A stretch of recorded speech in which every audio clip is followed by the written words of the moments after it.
Cordial saludo para todos, me presento, mi nombre es John Freddy Cuesta Velosa, estudiante de la Fundación Universitaria del Área Andina. Actualmente cursamos tercer semestre y a continuación vamos a desarrollar la actividad del eje número 2 planteado para la materia de Teoría General del Derecho. Vamos a analizar este caso junto con mi compañero John Alexander Valderrama. Aquí, para comenzar, pues en Colombia digamos que el proceso judicial no es solo un conjunto de etapas procesales, sino también es un conjunto de garantías de justicia para todos los ciudadanos. Detrás de cada juicio siempre hay una vida, siempre hay una historia y siempre hay unos derechos que se deben proteger y algunos derechos que se deben garantizar. En este caso, pues vamos a analizar el caso de Pepe. Este caso está marcado de cierta forma por algunas dificultades. Es un ciudadano que está acusado por hurto simple y de cierta forma está marcado por algunas irregularidades que ponen en duda, de cierta forma, la equidad del juicio. Entonces, pues vamos a analizar y vamos también a reflexionar sobre la importancia de esos principios procesales que hemos analizado en estos sincrónicos. Para comenzar, pues básicamente nuestra misma Constitución Política nos lo dice en el artículo 29, en donde establece como derecho fundamental el debido proceso. Para no ahondar más, también es presente detenernos en el Código General del Proceso, que básicamente lo que hace es reforzar de cierta forma esos principios y nos da un carácter de imparcialidad, nos brinda de cierta forma esos principios de contradicción y de igualdad entre las partes. Cuando estos principios de cierta forma se vulneran, pues no solo no vamos a afectar al acusado, sino también pues vamos a afectar la confianza de toda la sociedad dentro de un sistema jurídico, dentro del sistema de justicia. A continuación, pues vamos a detallar de cierta forma esos principios que consideramos que se han visto afectados en el caso de Pepe, y de cierta forma mi compañero pues va a analizar por qué es tan vital de detenernos al momento de analizar este caso y de cuál es la importancia para garantizar una verdadera justicia. Entonces, acompáñenos. Muchas gracias. Como resumen del caso hay que tener en cuenta los siguientes elementos, objetos de análisis. Y es, en primera instancia, pues Pepe es acusado de hurto simple en una tienda local y durante todo el proceso, de cierta forma se revelan graves irregularidades procesales. En este caso hay que tener en cuenta varios elementos. En primer lugar, y analizando esto desde el comienzo, el abogado defensor no pudo comunicarse adecuadamente con Pepe, ¿sí? Y tampoco pudo acceder a las pruebas que otorgaba como tal la fiscalía. En segundo lugar, pues el juez de cierta forma mostró una parcialidad evidente hacia la fiscalía durante todas las etapas procesales. Y tercero, y no más importante que los otros, se admitió un video de baja calidad en primer lugar, en donde su autenticidad no fue debidamente debatida ni controvertida por la defensa. Al analizar todas estas irregularidades, pues sencillamente no representan una simple deficiencia técnica durante las etapas procesales, sino más bien se logra evidenciar vulneraciones graves y directas a las garantías constitucionales a que cualquier persona tiene derecho durante el proceso. Entonces vamos a detallar a continuación cada uno de esos factores. Bueno, en cuanto al tema investigativo, pues el proceso de investigación debe seguir las siguientes etapas. En primer lugar, pues se debe identificar las irregularidades procesales. Esto pues mediante un análisis documental del caso simulado, en este caso el caso de Pepe.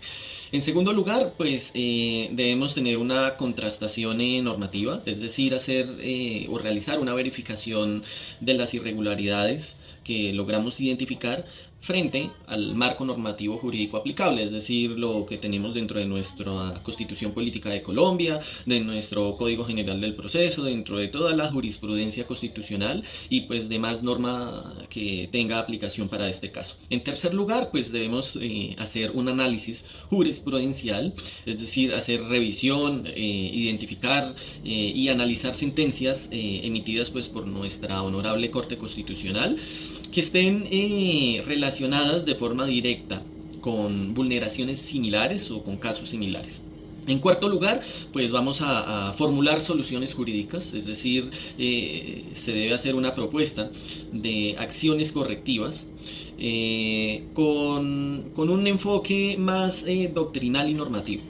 ¿Sí? Y pues por último, en sexto lugar, pues debemos analizar de cierta forma todas las implicaciones, y en este caso pues debemos validar y evaluar todas las consecuencias jurídicas, todas las consecuencias éticas y de cierta forma sociales de las vulneraciones identificadas. De cierta forma, esta estructura nos permite abordar de forma integral el problema jurídico, combinarlo con elementos teóricos prácticos para ofrecer de cierta forma una solución más fundamentada y más orientada al orden y a la justicia que debe conservar cualquier sistema jurídico, en este caso pues el colombiano. Es decir, lo que hicimos fue implementar una metodología analítico-descriptiva para este caso. Ahora bien, al analizar el marco legal aplicable para este caso, pues nos vamos a referir al Código General del Proceso, que como lo dije anteriormente, pues lo que busca es reforzar esos principios constitucionales del debido proceso. Y básicamente pues logramos identificar en todo su articulado lo siguiente. En el artículo número 4 pues básicamente lo que consagra es el principio de la igualdad procesal.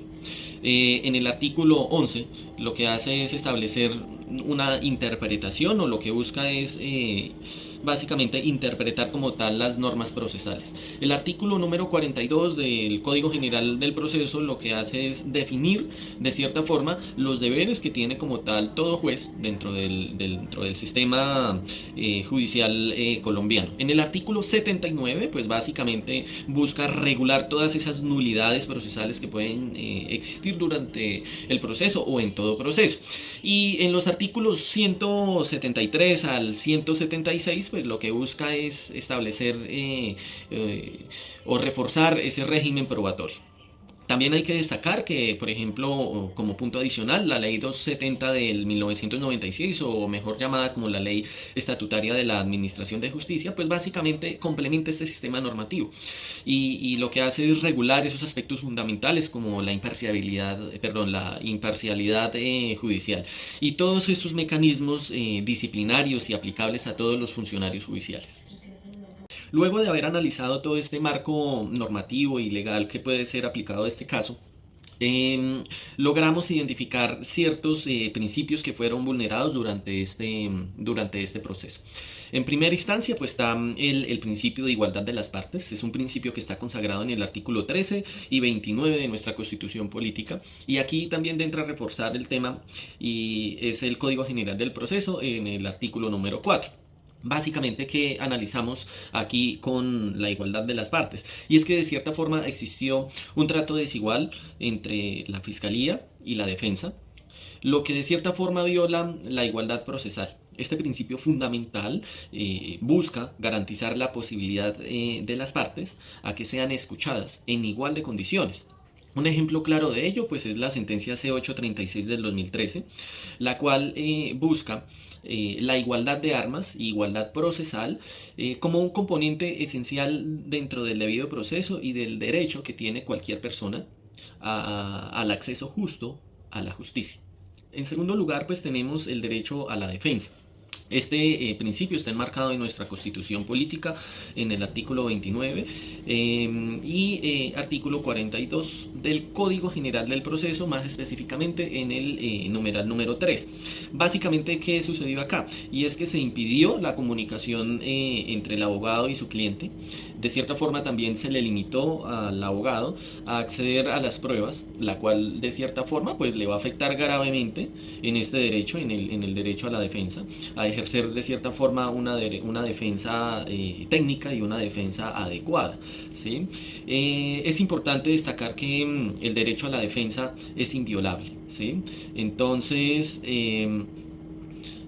lo que sucede aquí es que se debe resaltar que la comunicación que existe entre un abogado y su cliente debe estar resguardada por la justicia, ¿sí? Independientemente de que sea privado o no, ¿sí? Entonces, entendiendo de que la comunicación entre el cliente y su abogado, pues en parte pues va a ser privada, ¿sí? Pues que de cierta forma el abogado va a tener derecho a acceder a todo el material probatorio como tal del caso. Otro principio que vemos que acá se vulnera es la imparcialidad judicial. Esta imparcialidad judicial está enmarcada en el artículo 228 y 230 de nuestra Constitución Política, y en cuanto al Código General del Proceso, en el artículo 42, más específicamente en su numeral 6. ¿Qué es importante aquí? Y es resaltar que durante todo el proceso el juez no mantuvo una neutralidad, favoreció de cierta forma a la Fiscalía, contraviniendo como tal con su deber constitucional.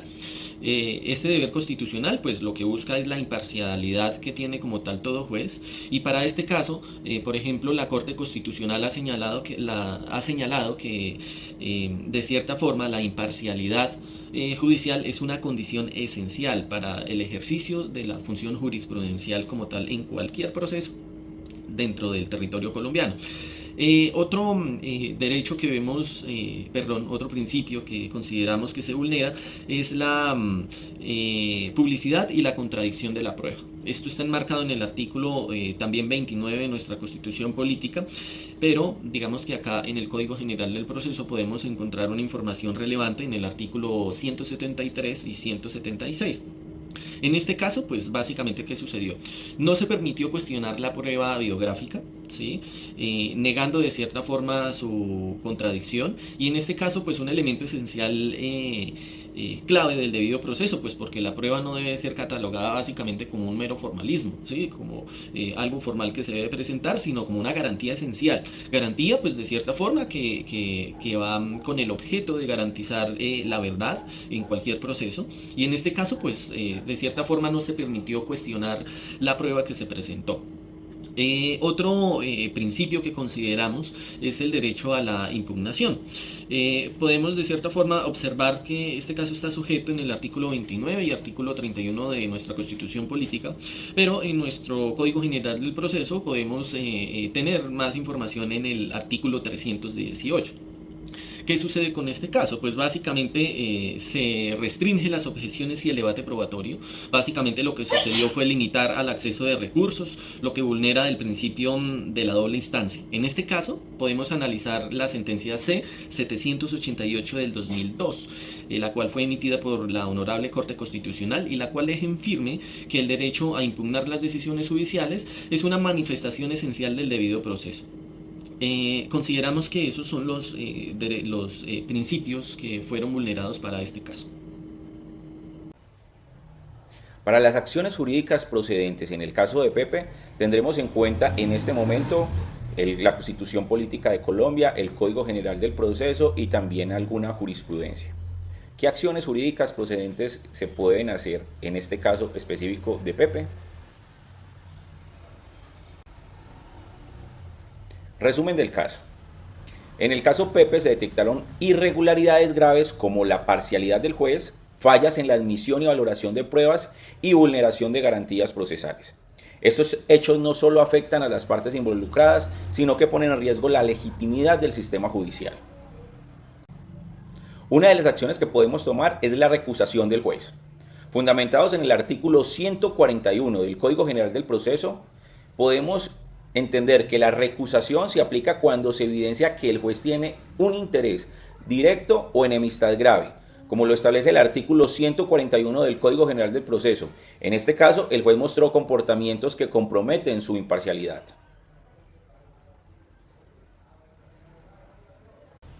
También podríamos utilizar la nulidad procesal. Fundamentados en el artículo 133 del Código General del Proceso, se puede solicitar la nulidad cuando hay omisión de términos, notificaciones ilegales o pruebas mal valoradas. Según el Código General del Proceso, esto se debe alegar antes de la sentencia, y eso lo vimos en el proceso que estamos evidenciando. El recurso procesal se puede presentar como reposición, apelación o incluso una acción de tutela si se viola el debido proceso. Y por último, una de las acciones que podríamos presentar sería una queja disciplinaria, fundamentados en el artículo 256 y la ley 270. Cuando el juez actúa de forma contraria a la ley, se puede interponer queja ante la Comisión Nacional Disciplinaria Judicial con base en la Ley 270 y el artículo 256 de la Constitución. Bueno, aquí encontramos la audiencia sobre pruebas. Estamos fundamentándonos en el artículo 173 y la 166 del Código General del Proceso. ¿Por qué? Porque se está admitiendo un video borroso que se usa como prueba y que al final no tiene una validación como tal. Cuando se admite una prueba como un video sin condiciones adecuadas, se puede solicitar una audiencia para discutir su autenticidad y validez. Entonces, esta también sería una de las acciones que podríamos tomar en este caso. Implicaciones legales y éticas. Desde nulidad hasta pérdida de confianza ciudadana en la justicia, las irregularidades afectan el proceso judicial en varios niveles. Entonces tenemos la nulidad del proceso, las sanciones al juez, la pérdida de legitimidad y posible indemnización por errores judiciales que también podemos reclamar. Como conclusión y como reflexión, debemos de entender que el derecho procesal como sistema de garantías, en este caso, en el caso de Pepe, pues actúa como escudo frente al abuso, la indiferencia institucional y la negligencia administrativa. No basta con tener derechos reconocidos en la Constitución o en la ley, sino existen procedimientos eficaces y acciones judiciales claras que los hagan cumplir, porque de esta forma el sistema legal pierde su legitimidad. En Colombia el proceso no puede ser un obstáculo para el ciudadano, sino un camino efectivo de protección. Las acciones procesales permiten que la justicia sea accesible, oportuna y transformadora. Cada mecanismo jurídico, tutela, desacato, incidente de reparación, medidas cautelares, son herramientas que el Estado ha desarrollado para que se cumpla una función esencial, su función esencial, que es proteger a los vulnerables. Por eso en este caso no solo se interpela al sistema judicial, sino a nosotros como futuros juristas. Yo pregunto, ¿qué rol vamos a cumplir ante la injusticia cotidiana? ¿Vamos a usar el proceso como un formalismo o como un instrumento real de justicia? Aunque no es fácil, y entendiendo que apenas llevamos 4 clases, y después de muchas lecturas, de la lectura del eje 1 y del eje 2, pues estamos entendiendo que el caso de Pepe revela una situación procesalmente irregular, donde se afecta no solo el acceso efectivo de la administración de justicia, sino también el debido proceso. Por eso a ustedes les damos muchas gracias y esperamos que el desarrollo de este video haya dejado claro desde nuestro punto de vista cómo se llevaría el caso de Pepe. Muchas gracias.